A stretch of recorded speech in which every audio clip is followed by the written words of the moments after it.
Aí todos consentiram, né, a gravação. Então, boa noite para todo mundo, sejam muito bem-vindos aí à nossa aula. Hoje nós vamos falar sobre desafios e inovações no ensino de física.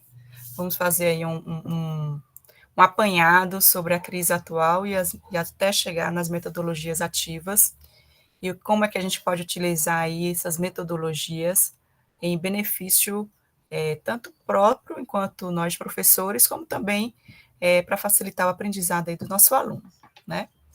Como de praxe, vamos aí aos nossos objetivos, né? O que a gente planejou para essa aula. Então, o objetivo é compreender os desafios do ensino de física na educação contemporânea. A gente já tem discutido bastante sobre isso. Conhecer críticas ao modelo tradicional, né? A gente vai ver alguns modelos. Se vocês tiverem tido a oportunidade de ler o texto lá de Marcos Moreira, vocês viram lá que ele coloca tudo explicadinho, todos os conceitos. Vamos também explorar metodologias ativas e seu impacto na aprendizagem e refletir sobre o papel do professor e do aluno no século XXI, né? Então, esses aí são os nossos objetivos. Então, vamos começar com as críticas. Vamos falar aí sobre... Deixa eu fechar isso aqui. Sobre a questão do modelo tradicional, né? Então, o modelo tradicional é o que a gente pratica, na verdade, né? Em sala de aula, que é esse modelo aí centrado no professor, né? Com essa aprendizagem mecânica, como Skinner mesmo fala em sua teoria, né? Daquele incentivo de você dá um incentivo e obtém com isso uma resposta, né? Então, aquela coisa bem mecânica, né? Como se fosse sugestionasse, né? E aí obtém a resposta de imediato. É um tipo de educação bancária, porque muitos professores chegam na sala desconsiderando totalmente o que o aluno já sabe, né? Então, assim, é como se ele fosse um papel em branco lá onde você fosse preencher, né? É como o Paulo Freire fala, é como se fosse um banco onde você faz depósitos, né? Depósitos de conhecimento e retiradas de conhecimento. Então, sem considerar nada do que esse aluno já sabe. Também a gente pode falar sobre a questão do modelo de narrativa, que é esse aí do professor na frente, falando, né, contando uma história, e o aluno ali só anotando, prestando atenção, sem procurar outras fontes, né, ou sem fazer questionamentos, né? Então, é sempre essa questão aí do que está sendo dado e tem que ser respondido exatamente como a gente explicou. Isso a gente vê muito, principalmente na nossa área de exatas, viu? E vocês não podem ser professores assim. A nossa ciência, ela é considerada uma ciência exata porque a gente chega a uma mesma resposta, mas isso não quer dizer que a gente só tem um caminho, a gente pode ter vários caminhos. E tem muitos professores por aí, vocês já devem ter tido essa experiência, quando vocês eram estudantes, deles aceitarem apenas como foi dito, né? Ipsiliter, né? Exatamente. Então, se você busca um novo formato de resposta, às vezes uma coisa um pouco menos complicada, o professor não aceita. Então, a gente precisa abrir nossa mente em relação a isso, né? A ciência é exata, sim, a gente consegue o mesmo resultado, pelo menos é o resultado esperado. Mas isso não quer dizer que exista uma única forma de chegar nesse resultado. A gente pode ter várias formas de chegar nesse resultado. E a gente precisa incentivar justamente o aluno a pesquisar e buscar ferramentas para responder aquele problema de formas que ele compreenda, né, e que sejam facilitadoras também, né? Que às vezes a gente, enquanto professor, a gente às vezes busca o caminho mais complicado, né? Então, às vezes, quando você tem um conhecimento um pouquinho mais aprofundado, você consegue responder aquele mesmo problema de uma forma bem mais simples.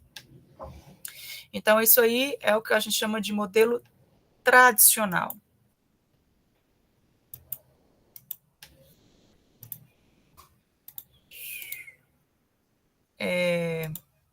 Seguindo aqui, lá naquele texto de Moreira, que espero que vocês tenham lido, tem alguns conceitos chaves importantes aí, que a gente fala muito nessa área da educação, em relação, por exemplo, à aprendizagem mecânica versus a significativa de Ausubel. A mecânica é essa aí, né? Que você só fica aplicando fórmula, vira uma aula de matemática, aula de física, onde você só fica botando fórmula e querendo que o menino interprete aquela questão e aplique fórmula, e fazendo só cálculo, sem ele compreender o que a fórmula está dizendo, qual é o fenômeno que está sendo estudado, né? Então, a aprendizagem significativa de Ausubel, ele busca essa compreensão, o que está sendo estudado, né? Qual a conexão com a realidade, né? O que no cotidiano desse aluno, o que esse conhecimento, onde é que esse conhecimento pode ser utilizado.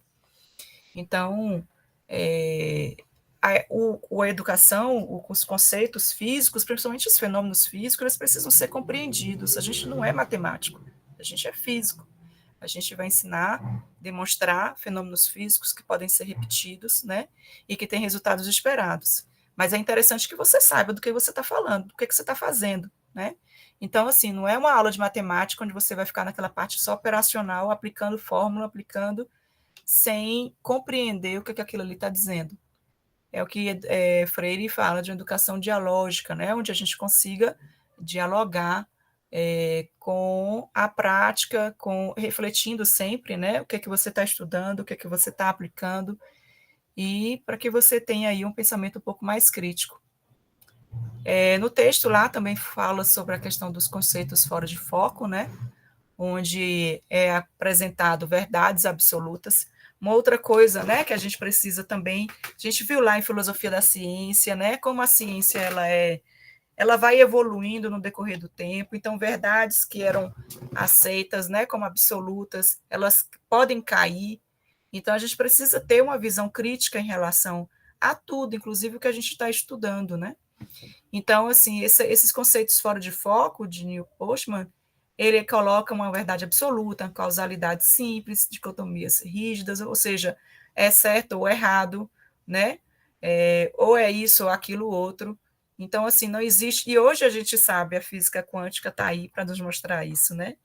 Quando a gente trabalhava com a física clássica, onde, inclusive, Einstein falava, se a gente tivesse todas as variáveis, a gente poderia prever até mesmo o futuro, né? Isso aí é coisa da física clássica. Hoje a gente sabe que não é bem assim. Existem probabilidades, né? Inclusive, os próprios fenômenos, a gente não pode afirmar com certeza que tal coisa vai acontecer. A gente fala sobre a probabilidade de um acontecimento, né? Está aqui no chat. Física encontra muitos desafios, como a falta de materiais didáticos, o uso de métodos antigos e a desmotivação dos estudantes. Os conceitos físicos podem dificultar o aprendizado, especialmente em escolas que focam mais na memorização do que na compreensão dos conteúdos. É isso, né? Miguel Ângelo, obrigada aí pela sua contribuição, Miguel. É isso mesmo. Então, quando a gente... E aí entra, claro, né, todas as questões que a gente já discutiu nas aulas passadas, e que é uma verdade, né? O nosso problema de carga horária, ela só se agrava, né? Fica cada vez mais reduzida. A quantidade de alunos em sala de aula é um desafio gigante. Então, assim, mas isso não quer dizer que a gente não possa tentar fazer o nosso melhor, né? E buscar ir modificando essas aulas para que elas não fiquem assim tão mecânicas. Diga, Denilson, gosto muito quando você participa, pode falar. Falo demais, né? Outra coisa que podemos agregar a essa questão reflexiva é que a física, no caso da física, só é trabalhada no ensino médio. Quando a gente vai ver no ensino fundamental, assim, malmente se vê no 9º ano. E ainda só no finalzinho e ou só no início. geralmente é o professor de ciências, de né? ciências, Formado em biologia, que vai dar essa aula. Isso. Aí os alunos, quando chegam no ensino médio mesmo, fazer igual a Ausubel, sem até os subinstrutores que eles trazem é um pouco assim restrito. Esse conhecimento prévio que eles trazem é um pouco restrito na relação à física. Claro que eles têm o conhecimento do dia a dia, que pode ser aproveitado para as aulas. A gente sabe muito bem disso. Mas em relação à física, realmente a gente tem uma dificuldade enorme, viu? gigantesca. E sem falar que esse aluno, ele chega também com dificuldades na área de matemática e na área de interpretação de problemas, né? Então, ele lê e ele não consegue compreender o que está sendo lido. Então, é um outro desafio que a gente tem que enfrentar, né? Além dessa falta aí de Essa questão da conhecimento prévio. interpretação mesmo, né? Eles têm dificuldade de interpretação, aí tem dificuldade nas aulas de física, de química, de matemática, de geografia, né? Acabam prejudicando todo o arcabouço deles, né? Ao longo das outras disciplinas. Uhum. É aluno que finge que aprende, o professor finge que ensina, é isso. Mas a gente vai... Eu não gosto muito dessa frase não, viu? Eu não gosto não, viu? Eu ouço muito o pessoal falar, mas é o que eu falo ao pessoal. Mas tem realmente, Miguel, tem muitos.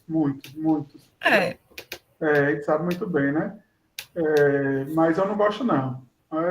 Compete a gente também, a gente fazer o nosso melhor, né? Desconstruir isso. Desconstruir isso, né? Na esperança de mundos de dias melhores, né? Dias melhores, isso. É o que eu penso também. Eu acho que a gente, em qualquer lugar que a gente estiver, a gente tem que fazer o nosso melhor, né? Mesmo que a gente se depare com a turma, com todos esses problemas, mas a gente precisa fazer o nosso melhor, né? Claro que é frustrante quando a gente não consegue, mas a gente tem que tentar ir fazendo e sair com essa sensação de que pelo menos eu tentei fazer o meu melhor, né?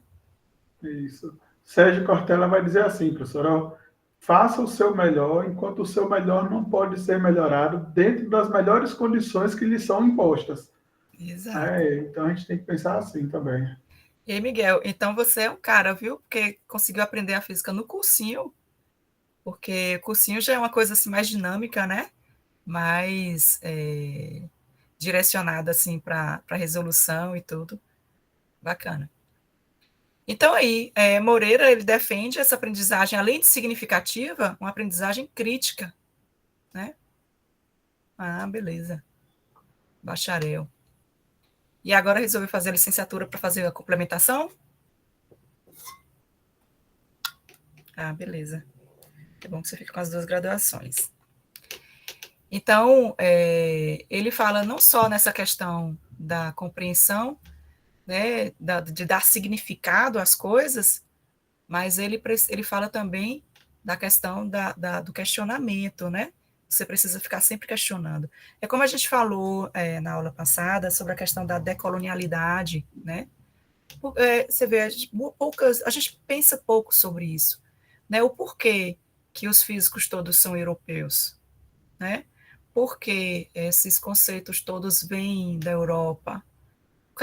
Cadê as outras civilizações? Quer dizer, que eles não produziram nada? Né? Por que, que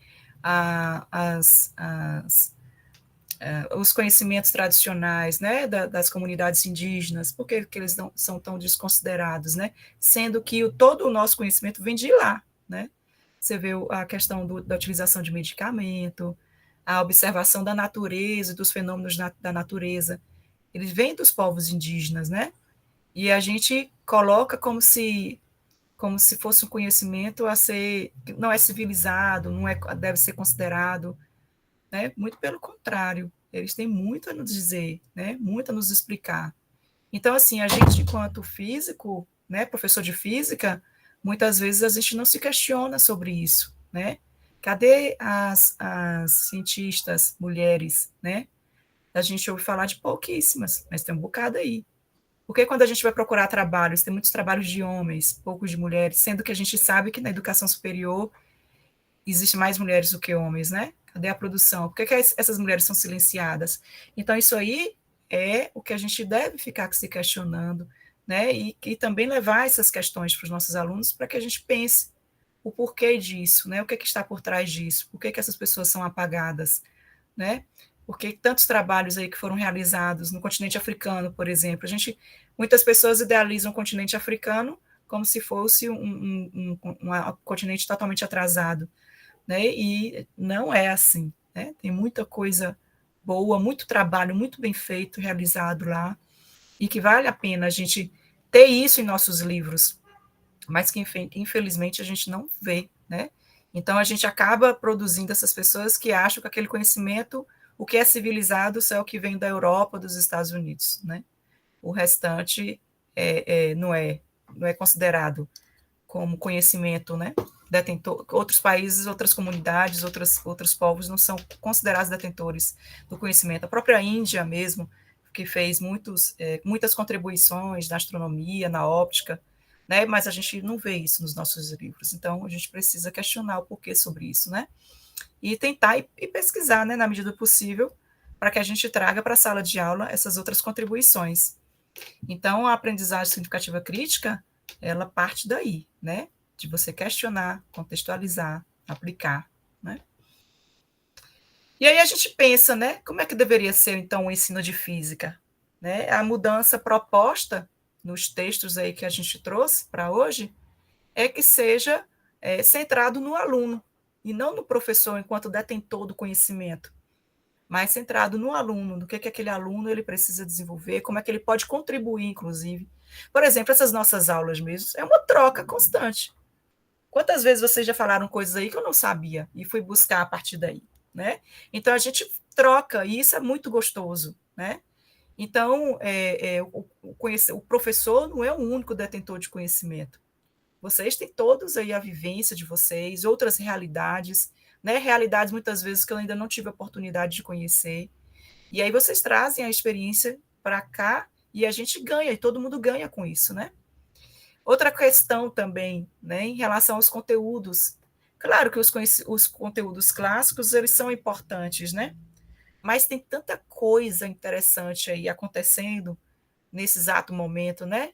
As tecnologias que são utilizadas, né? Os nossos computadores aí utilizando física quântica para o seu funcionamento, as inteligências artificiais, né? Seria muito interessante se a gente tivesse aulas falando sobre isso, né? Do ponto de vista da física, para que a gente pudesse ter esse contato, para que você saiba como é que funciona, por exemplo, um leitor de código de barra, né? Para que você saiba como é que funciona o processador do seu computador.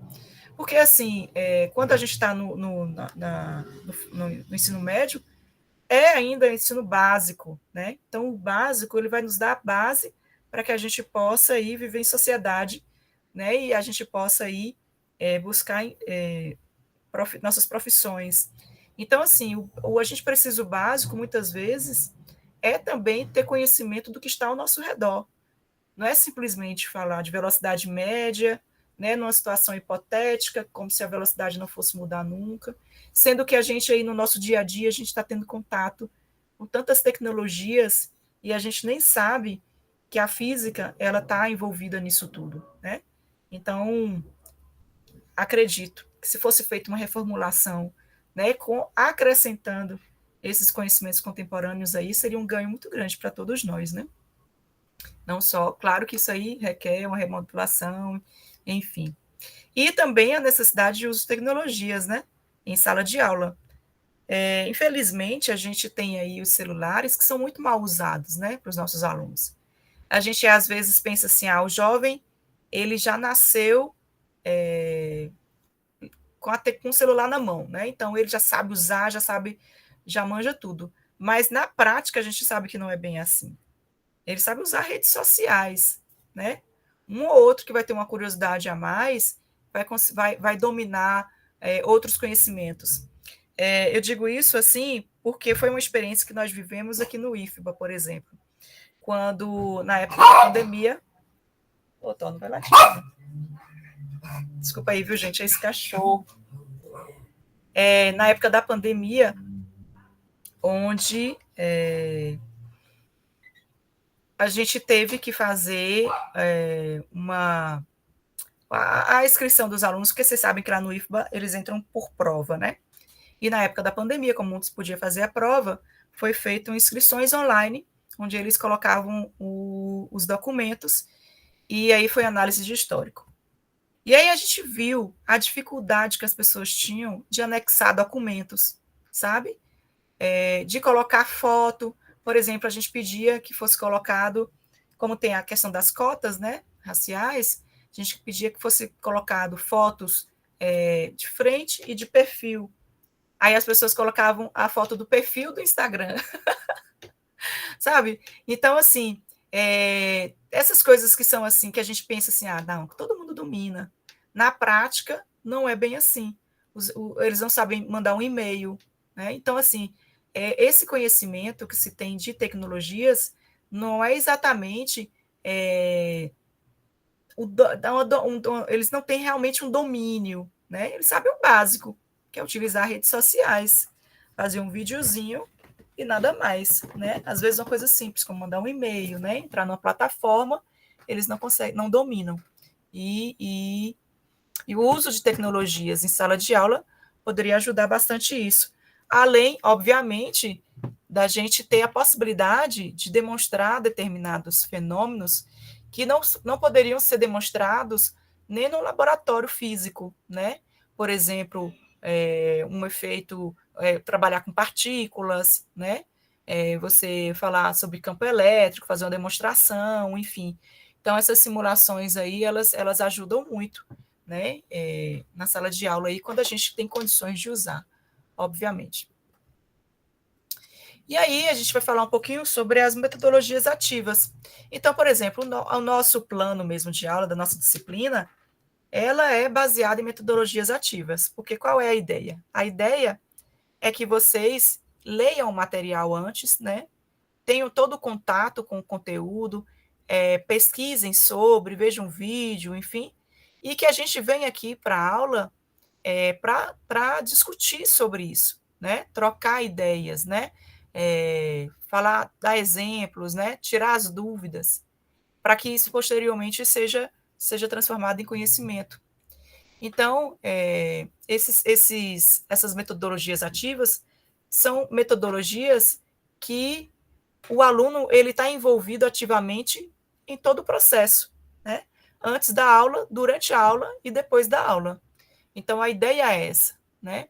Então, a gente vai ter vários modelos aí de, de metodologias ativas, né? A gente vai falar aqui de alguns, como, por exemplo, a aprendizagem baseada em problemas, a sala de aula invertida, né? Então, assim, o objetivo é desenvolver competências científicas, né? Para que vocês possam ter aí poder de argumentação, enfim. Então, no artigo que eu coloquei para que vocês pudessem ler, tem lá os resultados, né? E, por exemplo, resultados aí de universidades comparando o conhecimento adquirido após uma aula utilizando um modelo tradicional e após uma outra aula utilizando metodologias ativas, né? Então, você vê aqui que no gráfico, né, a gente tem aqui, ó, que legal que eu posso fazer, né? A gente tem aqui no gráfico o conceito de força, por exemplo, né? O conceito de força, observe que houve um ganho muito grande quando se trabalhou como metodologias ativas, né? Esse cinza aqui está representando após o ensino tradicional e o preto era o conhecimento antes da aula. Então, ele vinha com conhecimento, né? Após a aula tradicional, houve um aumentozinho, mas em comparação com a outra turma que teve a utilização de metodologia ativa, o conhecimento adquirido foi bem melhor. Mesma coisa aí com a questão da aceleração, né? Aceleração, e também em relação ao conceito de velocidade, né? Observem aí no gráfico que pela pesquisa que foi feita, o ganho em termos de conhecimento foi muito maior quando se utilizou essas metodologias ativas. Não tinha visto aqui o chat, Maicon está falando que já se fala até em teletransporte de partículas. Sim, isso não é de agora não, viu? Já tem um certo tempo que eles já conseguem fazer o teletransporte de partículas. Pode falar, Robério. Professora, é interessante que chegando quase a 100%, né, aí o resultado após a aplicação, Pois né, das novas metodologias. Uhum. Principalmente aí no conceito de velocidade, né? Uhum. Que é um conceito mais simples, mas aí utilizando se conseguiu quase 100%. Bem, bem observado. E assim, e uma outra coisa abordada pelo artigo é que houve também uma redução nas reprovações, né? E um melhor desempenho em testes conceituais.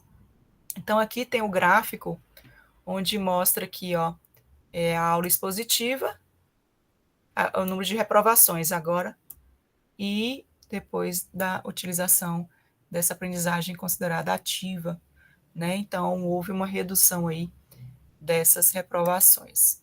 Esses gráficos estão lá no texto, peguei de lá. Então, aí, vamos falar um pouquinho sobre essas metodologias ativas, né? O que a gente pode utilizar. Então, eu tento utilizar um pouco da sala invertida com vocês, né? Que antes da aula vocês têm lá acesso, né, às leituras, às vezes vídeos, né? E aí o objetivo é que vocês possam, a partir daí, dessa leitura, anotar as dúvidas, né? Ver o que vocês não entenderam. Proposto tarefa simples, e aí é o início do envolvimento do aluno com o conteúdo a ser trabalhado. Durante a aula, aí vem as discussões, tira dúvidas e resolução de problemas. Mas é muito gostoso a sala invertida. Eu particularmente gosto muito. Porque você não fica com aquela coisa assim, falando uma novidade para o aluno, sabe? Ele já vem com uma bagagem. E aí a aula ela fica muito mais dinâmica, dá para a gente discutir muito mais, né? Então, as dúvidas que chegam. E é interessante porque, assim, às vezes o aluno ele chega com dúvida que você nunca pensou sobre aquilo. Mas aí, quando ele fala, aí você dá aquele estalo e você vai desenvolvendo. E aí, na aula é que vem a questão da resolução de problemas, né? E depois da aula, que fica aí sobre a reflexão sobre a aprendizagem, vem aos relatórios. Então, o objetivo aí é a concretização desse conhecimento mesmo, né?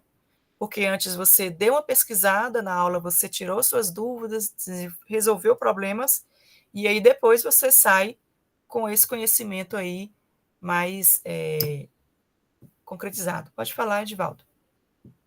Oi, professora, boa noite. Boa noite. Professora, eu pensei que sua aula hoje seria referente à terceira semana, que a semana passada não tivemos, né? Foi. Eu fiz juntei as duas, como aquele texto de Moreira, ele fala sobre a questão das metodologias e dos desafios, né? E as questões conceituais. Aí eu juntei essa parte com a parte também das metodologias ativas. E aí também, para que vocês tenham bagagem para fazer o trabalho que vai ser proposto um pouco mais para frente, viu? Fiz uma junção aí dos dois. Acho que ficou bom. Tá? Ok, professor. Então, aí, a sala invertida é nesse formato, né? Então, aqui, uma figura para melhor entendimento. Antes da aula, né? O aluno estuda o conteúdo em casa, se preparando para participar das atividades de sala de aula. Durante a aula, os alunos aplicam os conceitos estudados em atividades práticas, recebendo feedback do professor. E após a aula, o aluno verifica seu desempenho a partir do feedback do professor e, se necessário, aprofunda os estudos. Então, a sala de aula invertida é nesse formato. No texto, ele traz também esse modelo, que é Peer Instruction, de Eric Mazur, onde ele também ele coloca alguns passos, né? Então, primeiro ele traz uma questão conceitual, né? Depois ele faz uma votação individual, depois discussão em grupo e nova votação e feedback. Então, um outro modelo aí de sempre vocês veem que é baseado na participação do aluno, né? Então, o aluno ele tem uma participação ativa o tempo todo. Então, ele é o tempo todo questionado, perguntado, né? Então, é muito bacana. Esse daqui eu acho muito legal e é muito utilizado, tá?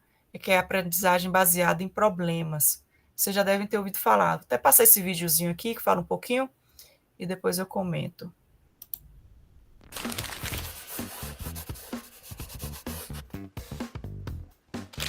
A Aprendizagem baseada em problemas, ou PBL, é uma metodologia ativa que foca nas experiências práticas. A construção de conhecimento acontece através de um problema ou desafio que deve ser entendido ou solucionado. A metodologia PBL pode ser dividida em 7 etapas, cada uma com um objetivo específico. Nessa etapa, o professor apresenta o problema inicial e seu contexto. A seguir, será colocado o desafio para os alunos. A sala de aula será dividida em grupos que farão as pesquisas e a elaboração das ideias a fim de estruturar uma solução. Na etapa seguinte, o docente orientará cada um dos grupos, fomentando a liberdade de criação e questionamento. Nessa etapa, o professor participará ativamente da discussão, apontando pontos positivos e negativos das soluções propostas. Nessa etapa, o docente irá refazer a pergunta motivadora para que os alunos reflitam sobre as decisões tomadas, as conclusões e o processo realizado. Ao final, o docente avalia o desempenho de cada estudante dentro das discussões e do projeto. A partir daqui, as falhas das propostas podem ser corrigidas de maneira mais direta. Um processo PBL auxilia os alunos em desafios práticos de sua vida profissional, além do estímulo ao trabalho em grupo para a resolução de problemas.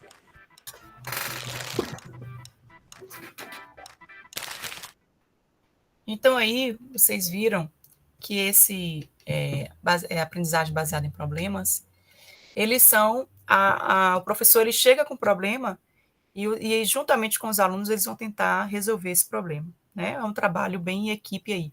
Ele é muito utilizado nas escolas de medicina. Inclusive, se não me engano, o curso de medicina aqui da UESB, ele também é realizado assim. Então, é trazido um problema, por exemplo, no caso da medicina, né? É falado, um paciente está com tais sintomas, e aí vamos pesquisar o que pode ser. Então, aí todo mundo vai pesquisar, vai procurar saber do que se trata, o que pode ser, e aí para no final eles tentarem um diagnóstico, né? Isso é muito comum aí nos cursos de medicina.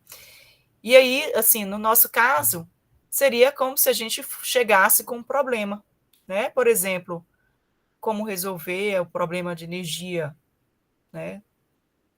Numa determinada cidade ou no país, enfim. Ou como trazendo problemas, né? Para que os alunos, a partir daí, eles busquem os conceitos e procurem resolver, tentar resolver o problema, essa questão. Né? Então, assim, é bem bacana também. Deixa eu ver aqui, Cristiane. Eu tive um professor de filosofia no ensino médio que aplicava essa metodologia, os trabalhadeiros assim. E é bacana, né? É bacana porque eu acho que envolve todo mundo, e aí todo mundo participa, todo mundo estuda, todo mundo vai atrás, e eu acho que era bem legal também. Deixa eu ver aqui, Kate falou que na enfermagem também usamos para discussão de casos clínicos. Uhum. Pois é, na área de saúde é muito utilizado, né? Porque todo mundo contribui com seus conhecimentos. Não sei se vocês já assistiram aquela série House, que é assim, né? O médico, ele que é o bambambam, bam, bam, e aí ele tem a equipe deles, e eles ficam sempre discutindo as doenças e os problemas que chegam até eles, né? E então, é isso aí. É aprendizagem baseada em problemas. É um hospital-escola, e aí, a partir do problema que aquele paciente tem, vai ter todas as discussões, e aí até eles chegarem aí no diagnóstico. Então, é muito legal essa parte. Eu particularmente gosto muito da aula invertida e desse PBL. Então, aqui a gente vai falar agora sobre um pouquinho das tecnologias. House é massa, né?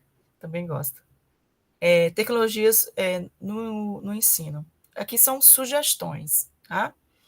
Vocês vão poder buscar outras possibilidades. Como eu falei, aqui é uma troca, então a gente vai trocar conhecimento. Mas, para o final da aula, eu vou comentar como é que vai ser isso. Cadê? Aí.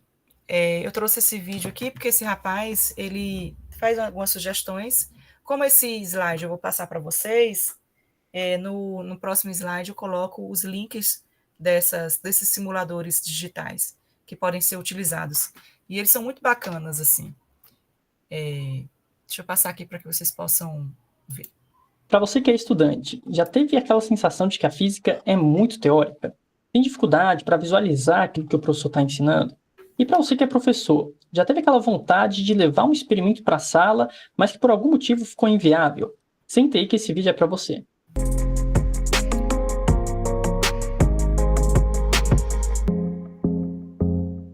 Bom, eu como professor de física, adoro experimentos, compro vários pela internet e sempre que possível eu levo para as minhas aulas presenciais.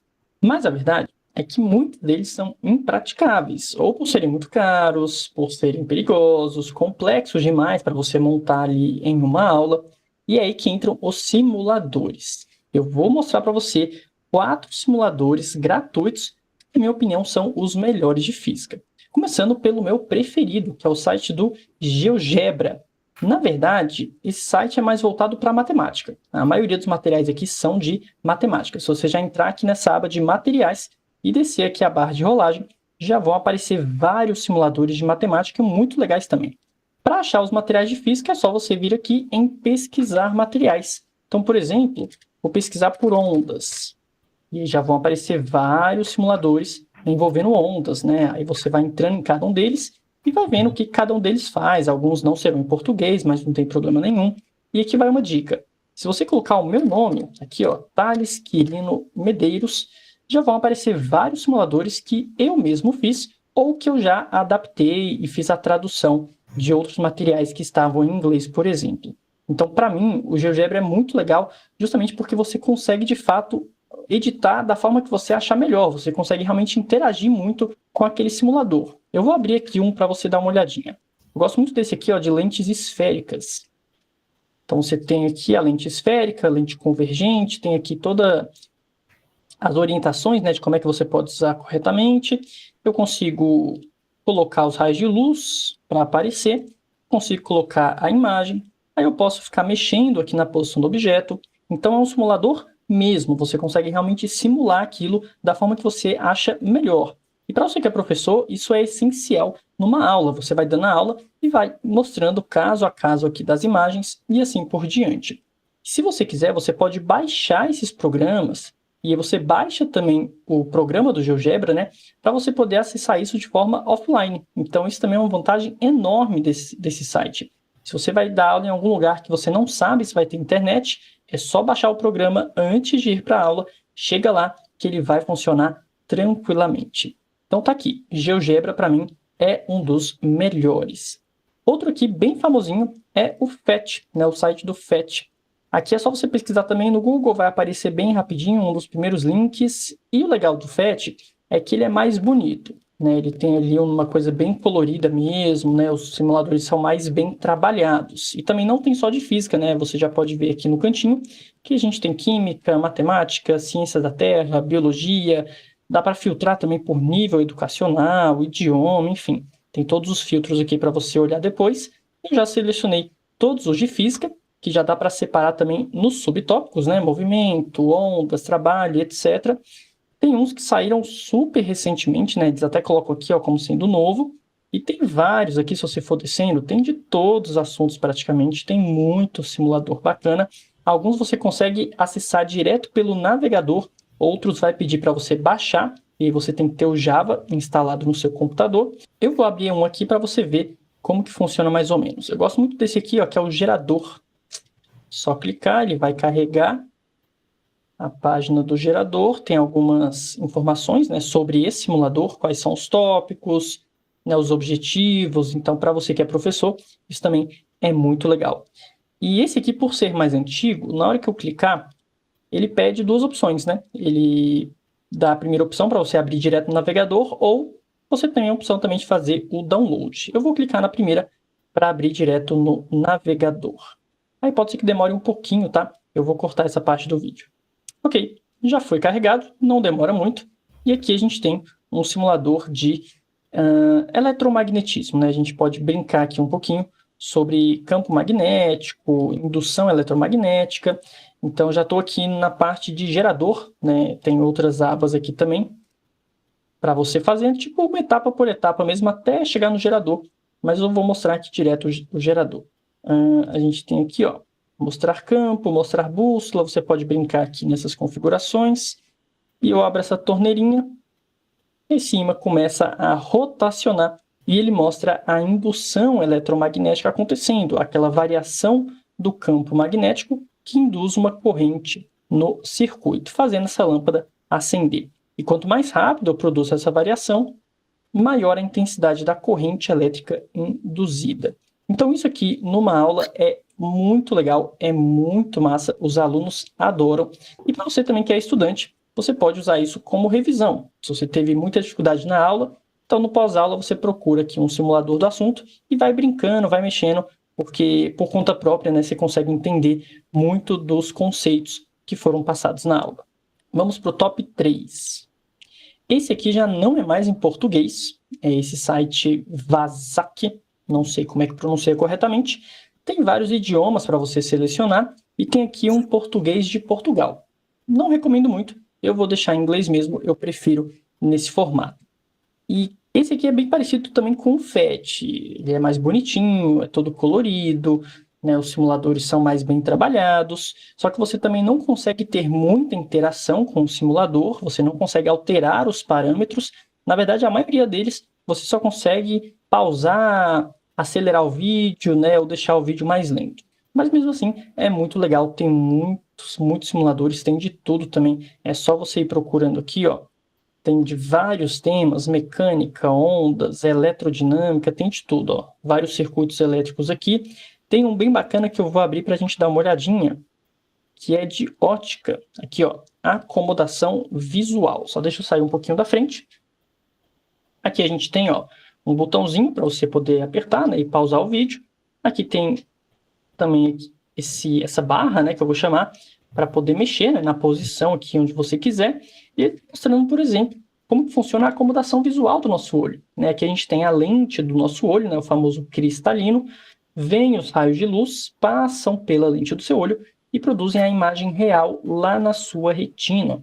E quando o objeto se aproxima, eu quero que você observe aqui como que o cristalino vai ficando mais gordinho, vai sendo comprimido pelos músculos ciliares para aumentar a convergência do seu olho. Até mesmo o ponto focal vai se aproximando do cristalino para mostrar que essa distância focal está sendo reduzida. Então, olha só que legal. Aqui a gente consegue entender de fato como que funciona a acomodação visual do olho. E tem vários outros também que você pode ficar mexendo, né? Vai e volta, pausa, reinicia, acelera. Então, também é um site muito, muito, muito bacana. E agora, o top 4 também não é em português. Ele tem esse nome aqui, ó, Faustad, também não sei como pronuncia. E ele não é muito bonitinho, não. Ele é um pouco estranho, né? O layout dele é meio feio, na verdade. Só que tem muita coisa legal, tem muito simulador que você não encontra nos outros. Eu vou abrir, por exemplo, tem uns aqui embaixo que são até um pouco mais de física superior, tá? Ensino superior. Tem uns aqui de mecânica quântica, uma coisa bem mais avançada. Tem uns aqui embaixo bem mais tranquilos também, né? De termodinâmica, mecânica. Tem um aqui de ótica que eu acho muito legal. Só que eu vou abrir um de cordas vibrantes. Deixa eu aumentar um pouco o zoom. Ok. Aqui a gente pode mexer, por exemplo, naquela história dos harmônicos, né? As cordas que vão vibrar em frequências harmônicas. Ele já está mostrando para a gente o primeiro harmônico. Eu só vou mudar aqui uma configuração para a gente poder acompanhar, né, todos os harmônicos que eu vou inserir nessa corda. Então a gente tem essa frequência de vibração com um único ventre, né? E aqui 2 nós nas extremidades. Eu vou ativar o segundo harmônico, que ele já faz bonitinho, com uma frequência realmente maior do que a primeira, tem que ser o dobro da frequência, né, em relação ao primeiro harmônico. E aqui em cima você já visualiza a corda com os 2 harmônicos ao mesmo tempo. Ela está vibrando tanto no primeiro harmônico, na frequência do primeiro harmônico, quanto na frequência do segundo harmônico. Então isso aqui é muito legal, não acha em qualquer simulador. Eu posso colocar o terceiro harmônico também, o quarto, o quinto, e eu estou controlando aqui a intensidade, né? Eu estou colocando sempre uma intensidade um pouquinho menor do que os harmônicos anteriores. E a gente consegue ver, então, a corda como que ela fica, né? Como que ela fica bem estranha, com um movimento que parece aleatório, mas é a combinação de vários harmônicos. E tá aí. Esse é só mais um dos diversos, né, simuladores que também tem nesse site, que eu recomendo bastante. E aí, gostou desse vídeo? deixa o like, comenta, compartilha, me siga nas redes sociais para mais conteúdos e dicas de física. E se quiser um curso Aí, como vocês podem ver, né? Tanta coisa aí que a gente pode para você que é utilizar. estudante. Aqui. Aqui eu coloquei os links, né? Como eu vou passar para vocês, para que vocês possam dar uma pesquisada. Eu particularmente uso muito o FET, né? O GeoGebra nem tanto, mas o GeoGebra é muito bom também. Esses outros eu não conhecia. E aí vocês podem pesquisar também, viu? Trazer coisas novas aí para a gente, para que a gente possa conhecer também. Então aqui, o que a gente pode falar? Primeiramente sobre os desafios, né, na implementação de uma metodologia ativa, né, considerando isso aí tudo que a gente viu. A gente sabe que na prática a gente inclusive tem resistência não só dos professores, né, colegas, né, por exemplo, um colega que vê a gente fazendo uma atividade assim, já acha logo que a gente está enrolando. Mas o próprio aluno também acha que a gente está enrolando, né, em vez de estar dando aula. É complicado. A gente é tão. A gente foi tão. A gente foi educado de uma forma que a gente só consegue ver aquele padrão, né?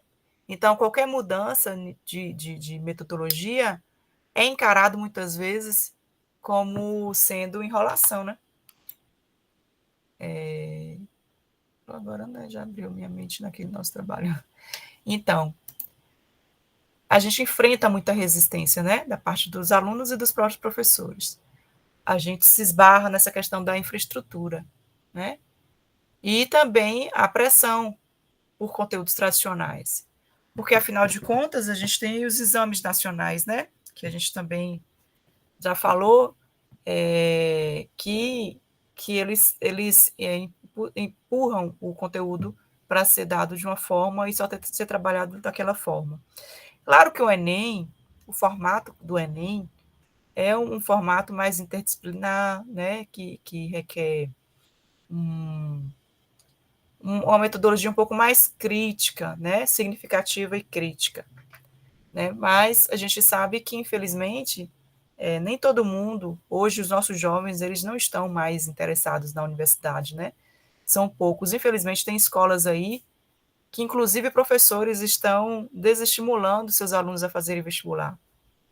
Eu vi um relato de um colega falando que o aluno disse isso para ele, que um outro professor lá tinha dito que não era para ele fazer vestibular, porque não era para ele, né? Então, assim, é difícil, né, a gente lidar com esse tipo de coisa, mas, assim, o fato é que não se acredita mais na educação, né, como modificador de realidade. Então, a gente sofre muito em relação a isso, né? Mas, de qualquer modo, pode falar, Regiane. Boa noite, professora. Boa noite. Pegando só um gancho aí do que a senhora está falando, realmente, por exemplo, aqui na Unifesp, a Unifesp é a federal do Sul e Sudeste do Pará. Praticamente, o reitor está quase puxando as pessoas para estudarem no curso de Engenharia e Arquitetura, porque é um curso que é oferecido praticamente 80 vagas, não consegue nem formar uma turma com 10. Já então, pensou? Tá. Por isso, assim, que na minha opinião, tá? Mas essa é a minha opinião. Eu acho muito errado, por exemplo, quando a gente quer estudar em mais de uma universidade, acho que não pode porque você está tirando a vaga de outra pessoa. Mas nem todo mundo quer estudar. É o exemplo que eu lhe dei aqui na Federal do Sul do Pará, que não fecha as turmas porque não tem quem quer estudar. Então, eu penso assim, se eu puder fazer uma, duas, três que eu dei conta, o importante é que eu quero estudar e quem não quer, paciência. Hoje é o grande desafio das universidades, né? Em alguns cursos, né? Pode falar, Samara. Professora, eu vejo assim também essa dificuldade, assim, hoje, por exemplo, de enxergar essa forma de transformação da educação, porque, assim, por exemplo, nos interiores tem muita questão de indicação. Aí, de certa forma, às vezes desestimula o aluno, porque assim, tem aluno que fala assim, fulano estudou e não sai nem tão preparado, fulano nem estudou e já está num cargo bom, porque a gente sabe que tem muitas essas questões. Fora que também tem aquela questão assim que eu vejo que é uma dificuldade, por exemplo, em algumas cidades tem realmente a questão, como é que diz, do desinteresse. Mas na minha cidade, por exemplo, tem alguns cursos que não tem. E aí muitos alunos acabam por desistir de entrar para as universidades, porque tem que mudar para fora, não tem condição financeira, o que a gente também sabe que é uma dificuldade assim também. Então, assim, tem toda essa dificuldade ali por trás. E também, por exemplo, eu vejo que às vezes a universidade, ela fica um pouco longe. Tipo assim, na cidade que ela é implantada, tem muito movimento para o aluno entrar para as universidades. Nas cidades que estão próximas, a divulgação não é a mesma.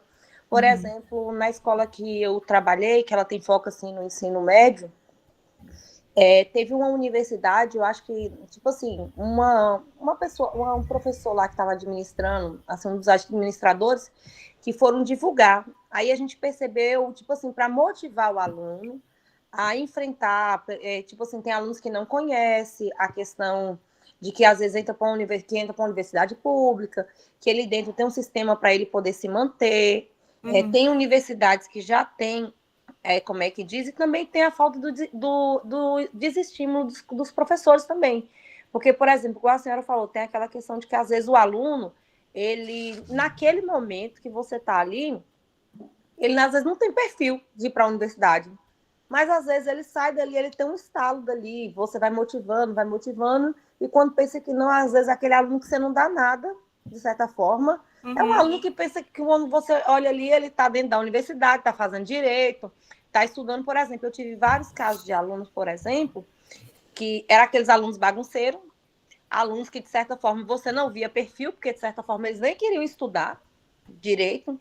E aí, por exemplo, saíram do interior, foi morar na capital.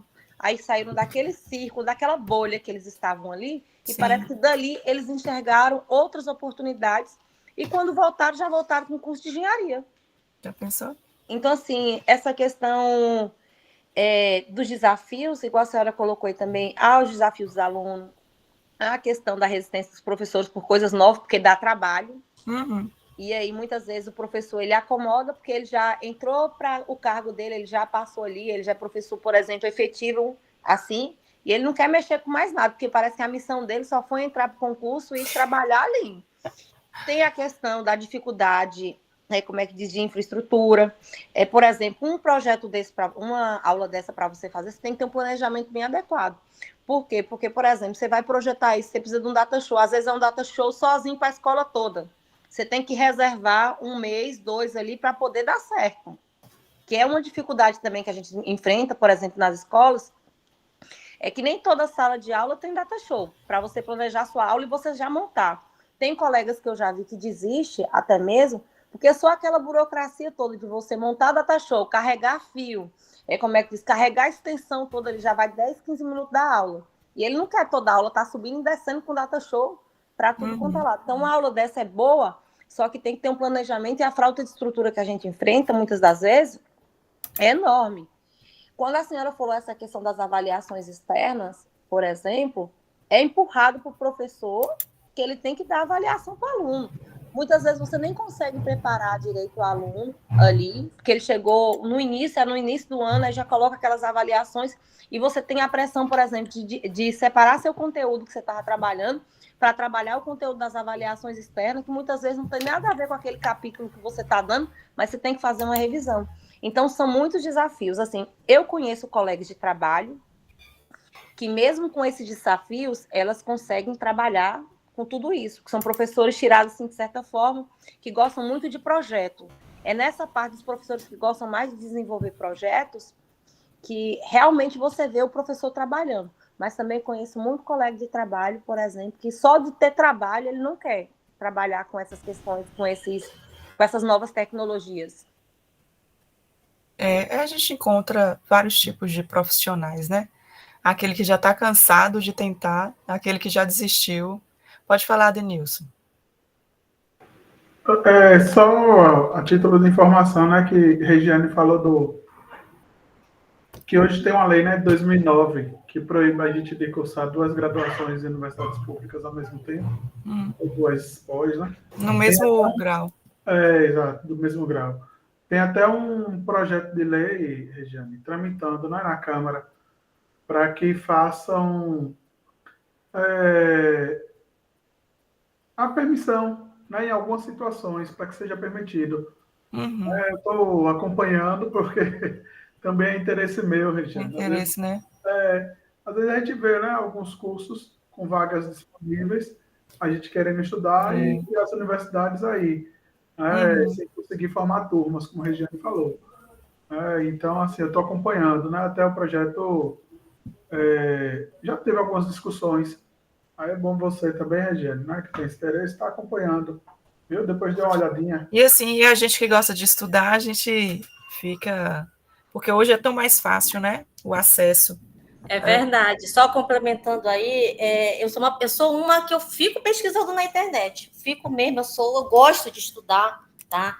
E pegando um pouco do gancho do que a Samara falou, realmente, o desafio é para ambos, tanto para os alunos e para os professores em si. E é como a professora colocou, tem gente que gosta de desafio, mas cá para nós, tem gente que já nasceu fraco, e esse mundo é para os fortes. Eu tenho muito isso comigo, porque eu sei de onde eu vim, né? No que eu me formei, estou na minha 4ª universidade pública com maior orgulho. É mesmo? Eu sou a primeira pessoa da minha família com nível superior. É minha 4ª universidade pública. Tenho orgulho danado disso. Tudo que eu lutei com muita força, nunca foi fácil, sabe? Nunca foi fácil. Então, quando eu vejo alguém assim, as minhas amigas mais chegadas, ai, mas por que tu tá fazendo a 4ª universidade pública? Tu já tem 17 anos de formada administradora, 15 anos de especialista, não sei quantos anos trabalhou. Eu digo, minha querida, a vida não para. A vida só para quando você morre. Se você já morreu por dentro, então tá complicado. Então, eu sou muito direta com minhas amizades, são muito chegadas a mim. E eu já ajudei muita gente a voltar para a sala de aula por conta disso, sabe? Então, realmente, o desafio é para ambos, tanto para alunos como para professores, mas tem muita gente aí que pensa que é só mamão com açúcar e não é. E aí, aproveitando um pouquinho aí do que o Adenilson colocou, como eu acompanho muito, onde é que tem um curso, tal, eu gosto de estar pesquisando isso na internet. Uma coisa que eu estou observando muito, a Denilson pode até completar aí, a maioria dos cursos para formação de professores, a maioria está voltado para quem está atuando na área. Alguns casos que abrem para licenciandos, alguns casos. Quando eu vou pegar todo edital, eu sou dessas que gosto de ler o edital, eu gosto disso. Também, professora? Pois é. Também sou dessa. Aí eu digo, deixa eu ver se dá para mim. Aí, quando eu vou ver, alguns casos que professores atuantes da área, educadores e licenciando, mas a maioria para professores estão atuando. Aí, poxa, aí quebra a maioria que se interessa em querer fazer já um curso, adiantar, entendeu? Então, é muito complicado uma situação dessa assim. Eu fico analisando que deveria mudar isso daí também. É isso mesmo, Regiane, o que acontece, né? Vagas remanescentes, aí tem que ser professores, né? Tem muito isso mesmo, como você está colocando. Mas a proposta do deputado é assim, né? Vagas que sobrem ou que foram não preenchidas, aí abrir para independente dos alunos. No caso, ele coloca só alguns critérios, às vezes, para a questão da renda também, tem essa questão também, né, em algumas situações. Então, a gente tem que acompanhar e até, se possível, entrar em contato com ele, pedir para ampliar o projeto. Entendeu? É interessante a gente também fazer a nossa parte nesse sentido. Isso mesmo. Mas e falando assim das oportunidades, né? Hoje tem tanto curso sendo oferecido de forma gratuita aí pelo MEC, mas uma outra coisa que eu quero colocar, Regiane, que eu achei interessante que você falou, é que tem pessoas que são fracas, né? Mas eu acredito, assim, que tem pessoas que acreditam no não. Porque, assim, tem muitas realidades aí onde as pessoas, elas são educadas com o não, né? Você não vai conseguir, não, isso não é para você. Às vezes, uma fala de uma pessoa, né? Por exemplo, esse caso que eu comentei, que o professor falou para o aluno que a faculdade não é para ele. Se ele pega isso e acredita nisso, porque eu acredito que tem 2 tipos de seres humanos. Tem um que vai escutar isso, e vai falar assim, pois eu vou provar para você que não vai ser assim e eu vou conseguir. E tem aquele outro ser humano que vai falar assim, é verdade, eu acredito em você, que eu não vou conseguir, sabe? E eu acho que a gente tem muito, eu acho que o brasileiro, no geral, ele tem um problema de autoestima muito grande. E eles acreditam no não. Então, desconstruir esse não dentro de si não é uma coisa fácil. Aí precisa ter pessoas assim como você, né? E a gente incentivando essas pessoas, que podem ser os nossos colegas, nossos familiares, nossos alunos, que eles são capazes, sim, de fazer o que eles quiserem, né? Desde que se dediquem, né? Requer um pouquinho de dedicação. E aí, dedicação, não é inteligência. Porque, assim, às vezes o cara olha assim, olha, você está fazendo doutorado? Aí fala assim, nossa, como você é inteligente. Não é inteligência não, filho. É leitura, né? É sentar ali na cadeira e estudar. Não tem outro... E assim, não é mesmo, porque a gente imagina assim que o inteligente já pegou a coisa no ar, né? É aquele negócio de pegar o livrinho ali, ler, fazer anotação e buscar. Então, não é inteligência. É mais compromisso, né? É dedicação. Exatamente. Você, né? O que a professora Então, colocou é o que eu estou ultimamente na minha vida, dedicação e organização. Na minha vida sempre andaram junto. Porque, olha, por exemplo, agora em outubro, se Deus quiser e Ele há de querer, eu termino a minha pós também na área de educação lá na Federal de Campos Grande, Mato Grosso do Sul. Tá? E aí, entre aspas, vai ficar mais um pouco folgada aqui para a UERB, porque eu tô quase doida da minha cabeça, expulsando as duas ao mesmo tempo. E aí tem vida profissional, tem vida pessoal, tem as minhas vibes de final de semana que eu não abro mão e faço minhas aulas de dança. Olha, tem que ir pro Rio, eu cheguei atrasada Rio, na aula, né, eu peço até desculpa que eu cheguei quase meia hora atrasada na aula, porque eu estava na academia, vim quase correndo. Menina, então, ainda malha. Malho, dança, é uma vida mais loucura, uma loucura. A cervejinha que não pode faltar quando está estudando, Regiane. Hã? A cervejinha. Ah, pois é, ainda tem eu tenho que tomar uma no final de semana, meus drinks. E a vida é isso, e tem que estar sorrindo, tem que estar com força de vontade, tem que estar de bem com a vida, sabe? Eu acho que também, professora, tem isso, eu tenho muito isso comigo. Eu já acordo dizendo obrigada a Deus, porque eu amanheci, eu estou viva e estou com saúde. Às vezes no trabalho, no dia a dia, seja na academia, seja em qualquer lugar, tu pega aquelas pessoas mal-humoradas com 1000 demônios dentro delas, 1000 demônios, e querem acabar com o teu dia. Aí tu respira, tu diz, não, peraí, sou uma pessoa feliz, sou uma pessoa alegre. E outra coisa, eu faço uma universidade. Se eu não for diferencial no mundo, pelo amor de Deus. Então, eu tenho muito isso comigo diariamente. Diariamente eu respiro. Antes não, há muitos anos atrás, era tomar lá da cá. Hoje em dia, não. Eu já mudei muito pelo que eu era.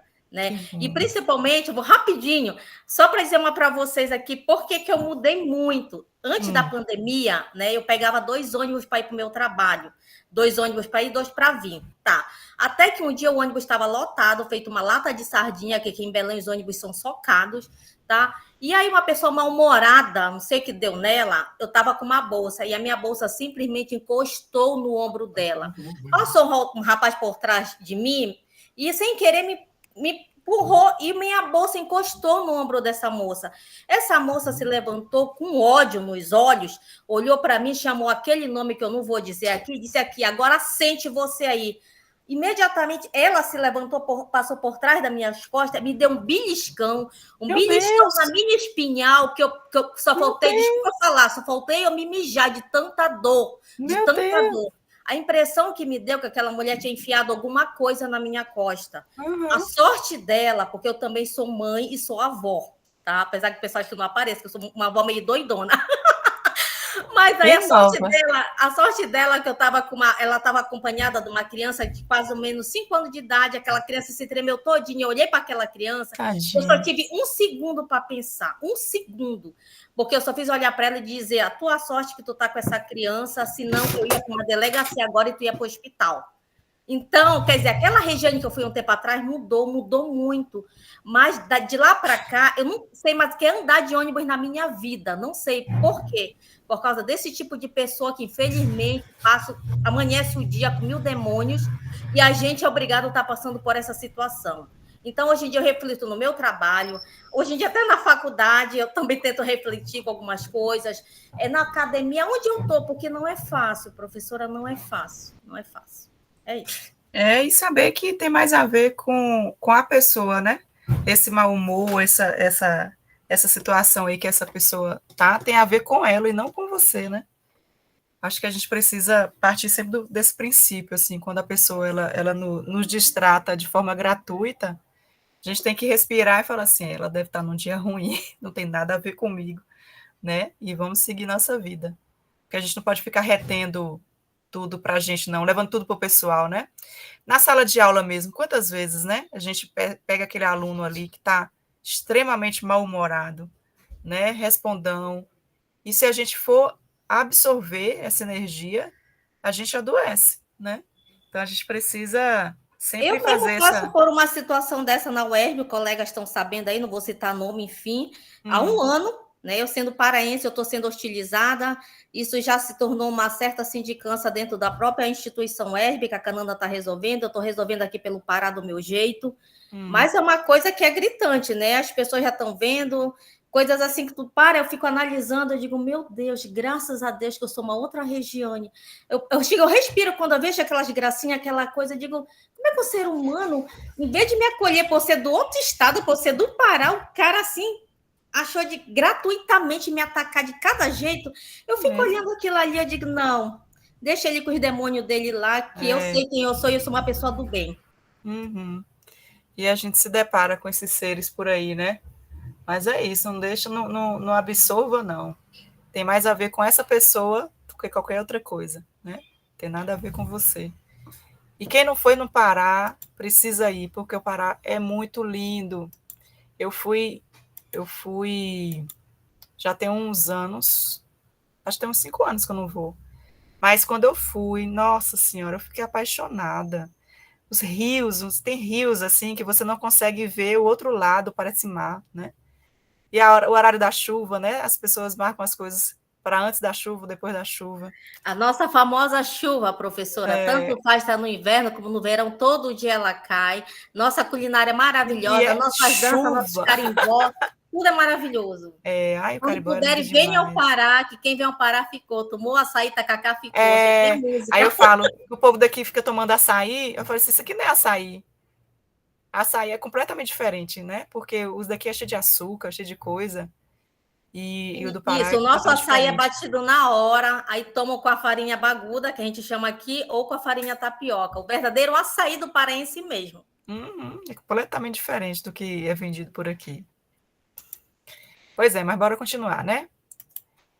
Então, aqui, claro, que o que a gente imagina enquanto educador, né? Qual o papel do professor, né? O papel do professor, ele tem um papel de transmissor, né? De mediador, de facilitador da aprendizagem. Ele promove mais perguntas do que respostas. Esse é o pulo do gato, né? Que o professor ele não está ali para ficar respondendo, ele está ali para promover perguntas, né? Para que esses alunos eles pensem, né, criticamente, eles reflitam sobre o que ele está vendo.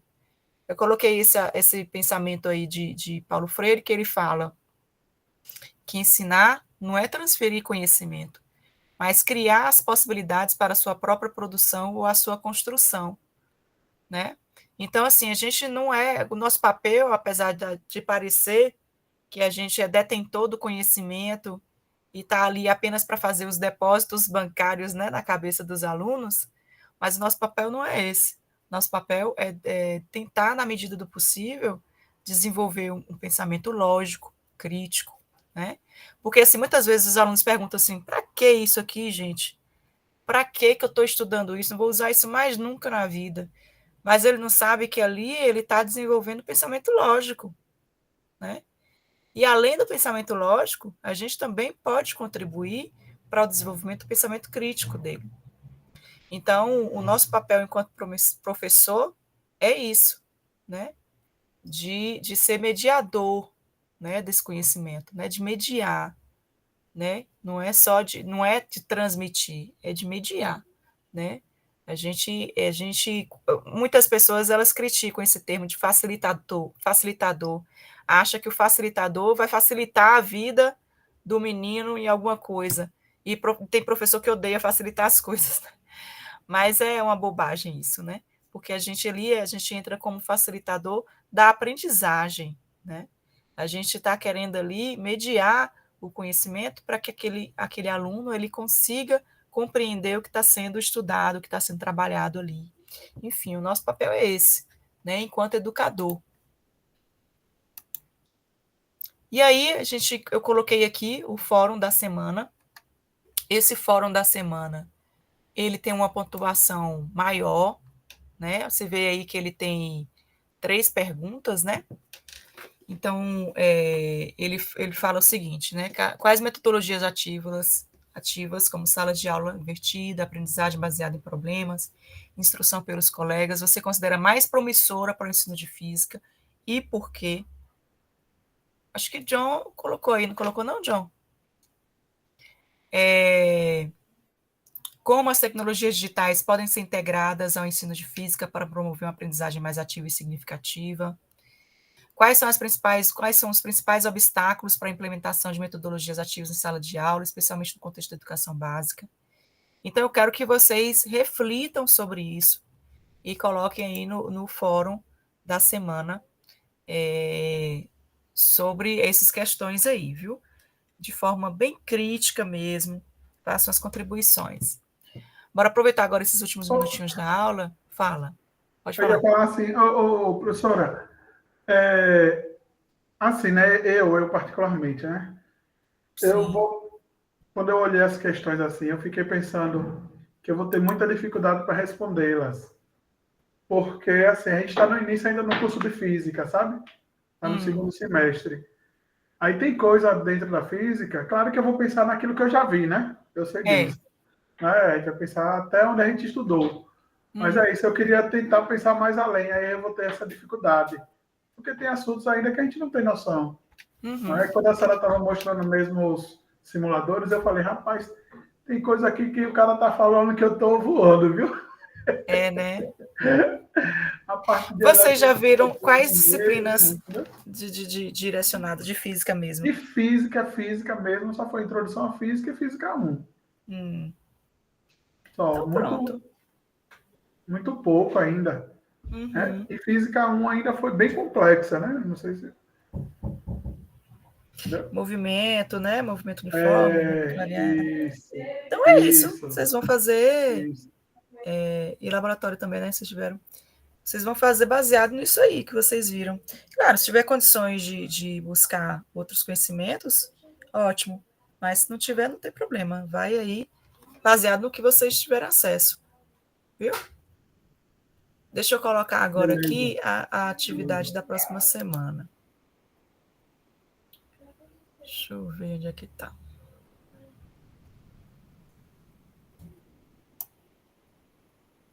Tanta coisa aqui aberta.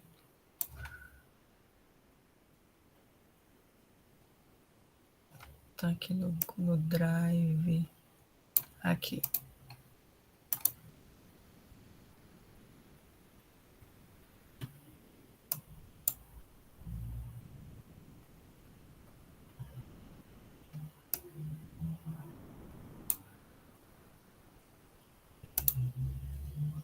Então aí, ó. Essa é a atividade da próxima semana e a gente vai combinar agora como é que vai acontecer. Então, a atividade é o desenvolvimento de um kit virtual de ensino de física. Então, aí, ó, é o objetivo, né? Promover a criação de materiais didáticos teóricos e práticos para o ensino de física, integrando conceitos teóricos com experimentos virtuais ou caseiros que possam ser realizados pelos alunos em casa. Então, aí a descrição da atividade. Os alunos organizados em grupo deverão desenvolver um kit virtual de ensino de física sobre o tópico específico da disciplina. Por exemplo, mecânica, termodinâmica, óptica, podem ser, Adenilson, assuntos do ensino médio também, né? Não precisa ser algo que vocês estão vendo agora. Pode ser conceitos iniciais aí do ensino médio. Então, o kit aí deve incluir material teórico, né? Então, vai ter que ter um texto explicativo sobre o tópico, com linguagem acessível e clara, ilustrações, gráficos, animações para facilitar a compreensão, links para vídeo, artigos ou outros recursos complementares. Aí vem os experimentos práticos. Proposta de um experimento prático que possa ser realizado com materiais de baixo custo ou disponíveis em casa, instruções passo a passo para a montagem e execução do experimento, e a explicação dos conceitos físicos envolvidos e como o experimento ilustra esses conceitos. Aí, atividade interativa, uma simulação virtual, utilizando ferramentas como PhET, GeoGebra ou outras plataformas gratuitas, que permita aos alunos explorar o fenômeno físico estudado. Um questionário, um desafio relacionado à simulação, para testar a compreensão dos conceitos. E a avaliação proposta de uma atividade avaliativa, como um quiz, um problema para resolver, uma reflexão escrita, que permita aos alunos aplicar o que aprenderam. Aí, as etapas da atividade vão ser: primeiro, a escolha do tópico, né? Então, cada grupo escolhe um tópico da física para desenvolver o kit, qualquer assunto, vocês vão ficar livres para isso. 2, pesquisa e elaboração. Os grupos pesquisam um tópico, elaboram material teórico e planejam um experimento prático e simulação virtual. 3, a montagem do kit. Os grupos organizam material em um formato digital, por exemplo, em PDF interativo, uma página da web ou um vídeo explicativo, isso aí também vocês fiquem livres para escolher o formato. 4, apresentação e compartilhamento. Cada grupo apresenta seu kit para a turma nas aulas síncronas dos dias 13 e 20 de abril. O planejamento é esse, né? Mais conhecido como... Acho que a data que está... eu acho que está 13, tá errado mesmo.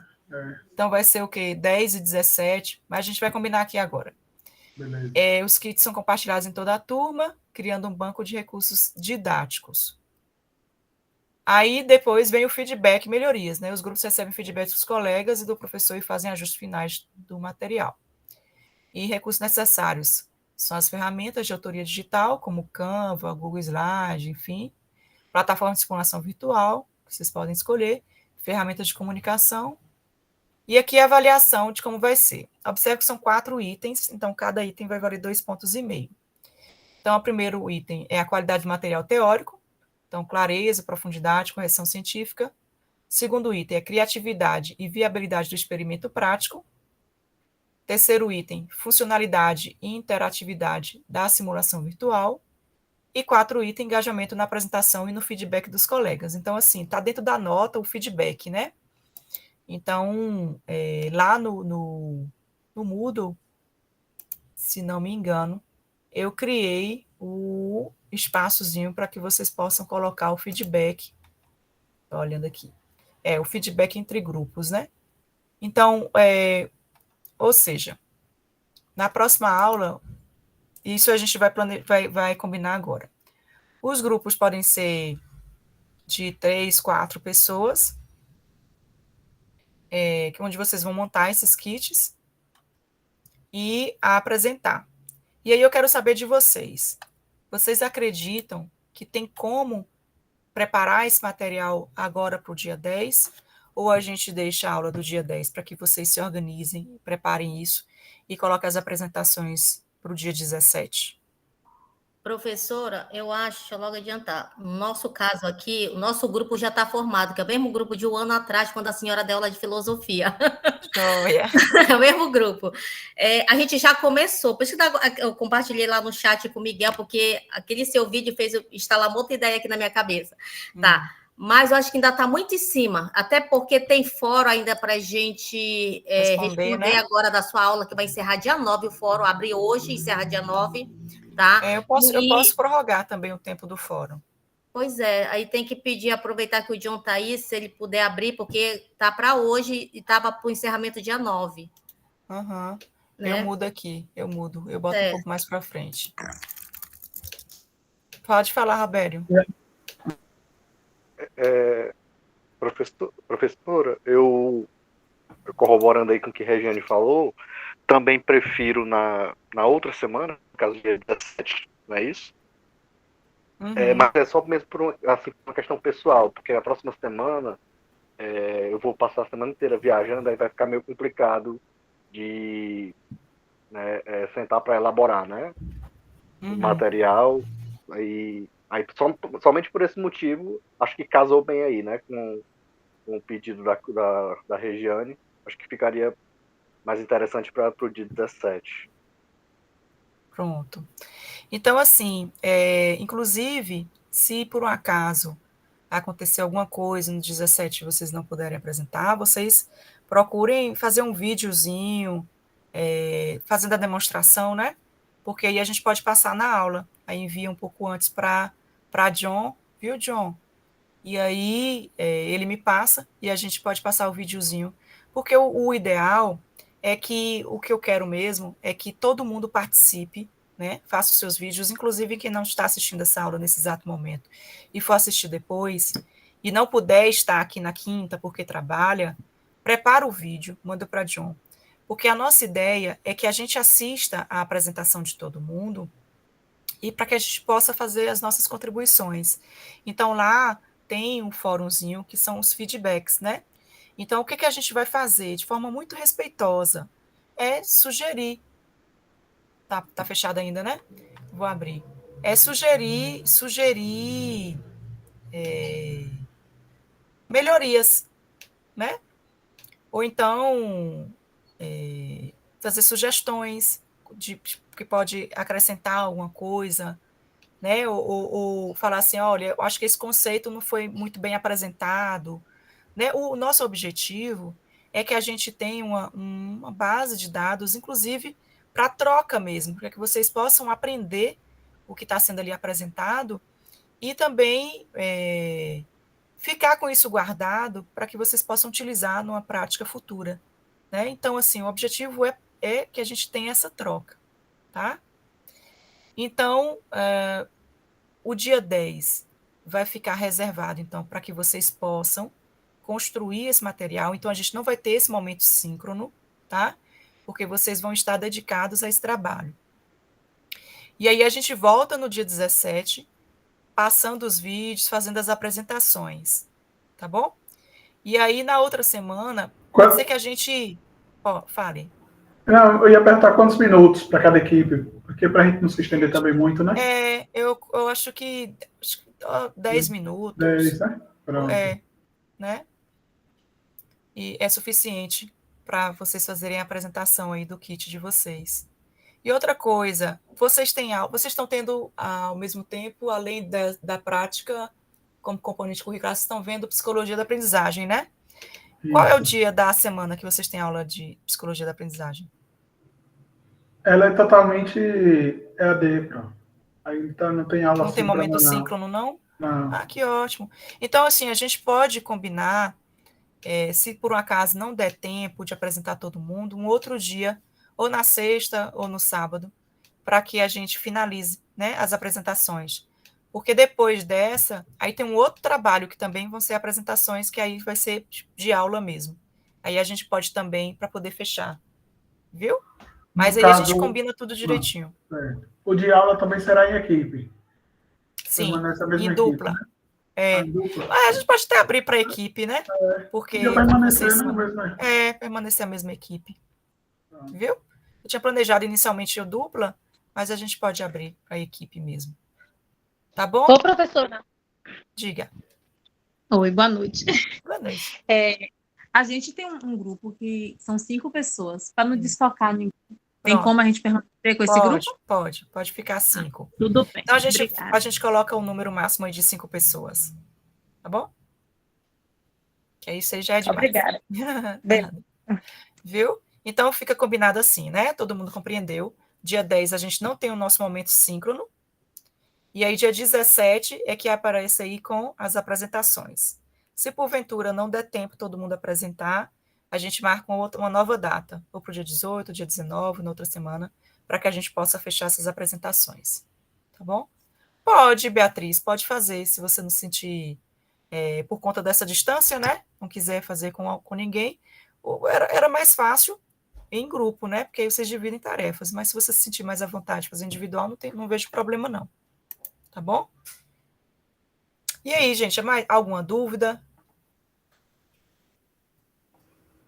Não. Falem agora.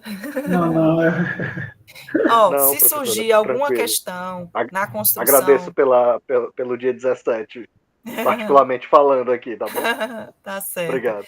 Se surgir alguma dúvida, algum problema que vocês, alguma dificuldade, é só mandar uma mensagem para John ou para Alan, que aí eles passam para mim, viu? Eu vou abrir o fórum agora e vou também colocar, aumentar ali a data para que vocês possam responder. Tá certo, Cauê. Mas procura aí, vê se junta aí com Beatriz, que está sozinha também, para vocês planejarem alguma coisa. É melhor em grupo porque vocês dividem tarefa, né? Que é tanta coisa. Tá certo? Então, gente, se ninguém tem mais... Pode falar, Samara. Não, professora, eu vou... É porque eu também não estou no grupo, né? Então, assim, eu vou ver com os meninos aí para ver se eu consigo nessa unidade entrar em um grupo, porque desde o outro trabalho eu faço só, né? Assim, porque eu não, primeiro no início não me enquadrei em nenhum grupo, mas eu vou tentar nessa unidade fazer. Já assim. junta com Cauê e Beatriz aí, já faz um grupo. As minhas atividades eu vou postar essa semana, as do fórum, porque eu adoeci e agora que eu estou melhorando, eu sinalizei com o Alan, assim, para ele avisar os professores que eu tinha adoecido e que não tinha como eu postar nessa semana, porque eu peguei gripe e eu já vinha um mês assim doente e aí eu ainda peguei uma gripe no final. Aí essa semana, se precisar também, eu até falei com ele que eu tinha os atestados que o médico tinha me passado, as receitas, tudo. Aí eu vou postar os fóruns já a partir de amanhã, eu já começo a postar tudo direitinho, que eu já dei uma melhorada. Graças a Deus. Pois é, qualquer problema que vocês tiverem, gente, é só sinalizar, viu? Os fóruns eu coloquei, eu acho que até o dia 11, o primeiro e o segundo, e o terceiro eu vou colocar aí para uma data mais para frente, lá para o dia 18, tá? Para vocês terem bastante tempo, fazerem com calma e fazerem bem feito. Então, gente, muito obrigada, viu, pela atenção de vocês, pela presença. Vocês sabem que vocês são uma turma aí que eu amo. Muito bom estar aqui, vocês tornam minha quinta-feira muito mais agradável. Então, um beijo para todo mundo. Boa noite, bom descanso. Boa noite, professora. Boa noite a todos. Boa noite.